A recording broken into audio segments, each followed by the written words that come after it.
Hi, I'm Mary Reynolds, and I'd like to tell you about a class that I had my third year of teaching. I interviewed and got the job for the biggest, baddest class the school had ever seen. They had been terrorizing teachers since kindergarten, so they'd had 5 years of being pretty successful at freaking their teachers out. I took this job because it was my dream school, number one, and number two is because I was a former problem child. And as a former problem child, I had this special kind of intuition or magic or insight into kids that other adults were not doing well with and unable to work with as effectively as they would have liked. Now, trust me when I say that this class did freak me out. So as confident as I was, as skilled as I was, as intuitive as I was pretty nervous going into this first day of school. So I gave this a lot of thought. And one of the things I realized was that every teacher before me had probably done the beginning of school year ritual, which is number one, what did you do for summer this year? And everybody shares what they did in the summertime. And then the second thing that every teacher did, at least as far as I knew, is then we went through the rules. We went through the rules, and the teacher stands at the front of the room and they go, rule 1, 2, 3, boom, boom, boom. So I thought to myself, and I thought, what if the kids came up with the rules? This was just an idea that came in, and then I realized that if I was going to get their buy-in, if I wasn't going to be the talking head at the front of the room, if I was going to reduce the amount of energy I had to put into this with a group of kids that had been disruptive, who had been arguing, fussing, fighting, and causing chaos with every teacher before me, I was going to need their buy-in. So day one, they come into the room, they sit down, and I begin. And I say, I am so excited for this school year. This is going to be our best year ever. So I was setting it up, and one of the leaders in the class said, hey, haven't you heard about us? We're the biggest, baddest class the school has ever seen. And I said, really? Well, I don't think that can be true. And no, really, we scare every teacher we're with. Aren't you scared? And I said, well, no, I wasn't scared. But tell me more about this. And so then they started to unburden themselves and share with me what they thought and the teachers that they had terrorized before me and how out of control they normally were. And I said, oh, well, listen, I understand that's how it's been before now, but we're going to have our best year ever. And we're going to start that by you coming up with the rules. How would you like that? And they go, oh, yeah. So I was already able to scope out who the top two leaders in the group were, and I put them at the front of the room, and I stood back a little bit, and so that I could kind of guide and orchestrate the whole thing that was going to happen next. Now, these two leaders, they were little comedians, and they did their thing up there. And so I said, okay, first rule, what do you want it to be? What is going to make this our best year ever? What are the best rules we can come up with? Now, let me just say this one thing, is that I'm the adult in the room. I get the final say. We're not going to try to come up with rules that had go against district rules. We're not going to do that. We're going to talk about classroom rules. We're going to talk about what we do in here, how we treat each other. So what are the rules? So they did what kids do, and they started out pretty clunky, and they came up with really bizarre rules and off the wall, and I made the kids at the front of the room write them up on the board. So everything went on the board. Every crazy idea they had, and then we got to the good ideas. And one by one, they started softening and sharing ideas that were important to them, like how they treated each other, like talking over each other, like hurting each other on the playground. So little by little, we started knocking down all the ideas that were coming, and we put them up on the board. And I think if you do this, you're going to be surprised, as I was, at how mean and strict and harsh the rules were that they ended up getting up on the board. When we got down to it, we got, chewing gum out of the way, and today it would be about phones and whatever else it would be. But I was surprised at how harsh they were with their rules. So that was phase one. Phase two, I had my top two leaders sit down, and then I went to the board. And I said, okay, now what we're going to do is we're going to go through each one of these and decide, is this what we really want? What does this really mean for how we're going to be together in this community with a team building that we're going to do? Because this is going to be our best year ever.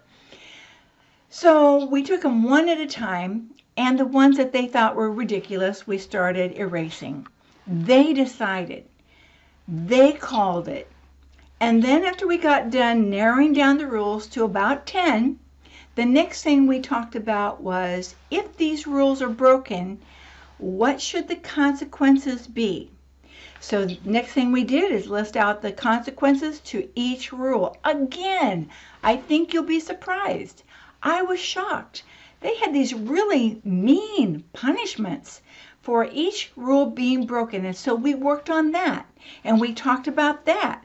And does it need to be this hard and this mean and this hurtful for you to get the lesson, for you to shift and change and not break the rule again? So they made these decisions. So the whole class was buying in and doing the work for me. So we ended up with 10 lists of rules and 10 consequences, natural consequences. We all agreed. We had a vote. We looked at it. We gave it a minute. And then I had them write the rules down off the board and the consequences. And so they would have it in their notebooks. Now, why did I do this? Because students generally don't have buy-in. Teachers, we love to teach. We love to give content. We love to share everything we know. And we love seeing kids get it and then perform at higher levels. But one of the things educators and parents alike are kind of not very good at, and that's listening and asking questions. We're so busy telling kids what we think they should know that we're not finding out what they do know and having them buy in to how it needs to be. So the class on day 2, did they bump up against the rules? You bet they did. Of course they did. These rules were merely, bumper rails. And I expected them to bump into them. But guess what I did? I gave it 30 seconds to see what the class would say when the rules were being broken, to see if the class would intercede, if there would be a little bit of peer pressure, not mean-spirited peer pressure, but a little pressure. And 9 out of 10 times, the class kept the order. That's self-governing. 9 out of 10 times. And the times that I needed to intercede, I used my what-if-when method. It's a 30-second turnaround that I started creating my 3rd year of teaching to get to the heart of the problem. So when kids were talking over me, when kids were fussing with each other, when there were big disruptions, I would take 30 seconds and I'd either address it right there, softly, gently, or out in the hallway, or later. So I didn't come at these kids with authoritarian tactics, with default tactics. And I call that my 139. So here's what I did. The first 9 weeks of school, any 9 weeks will do, doesn't matter where you are in the school year, but the first 9 weeks in particular, I set it in my goal, in my sights, that every time there was an infraction, if the class didn't self-correct and self-govern, I would intercede. And I would spend 30 seconds with my what-if-when method, and then we'd get to the solution very quickly, and on our way we went. I did that for 9 weeks. Every infraction, for every one infraction, 30 seconds for the first 9 weeks. And some of you are thinking, oh, we'll never get any work done. You don't understand what kind of group I have. Well, yes, I do. I do understand, because those first 9 weeks with the biggest, baddest class, we got behind in our schoolwork. It's true. But at the 9-week mark, when we had teacher conferences and I was able to spout out to parents exactly how great their kid was, and to explain to them the journey that we were on and how their kid was participating, those parents went home happy for the first time in 6 years. And from that point forward, I had parent buy-in, and from that point forward, everything accelerated.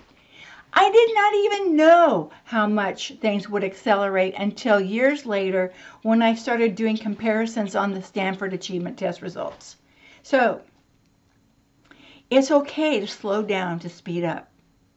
It's okay to spend time on every single infraction. 30 seconds is what I'm talking about here. So, you have that time. And if you get a little behind, so be it. You will accelerate learning in the long run. So that's my 9-week plan.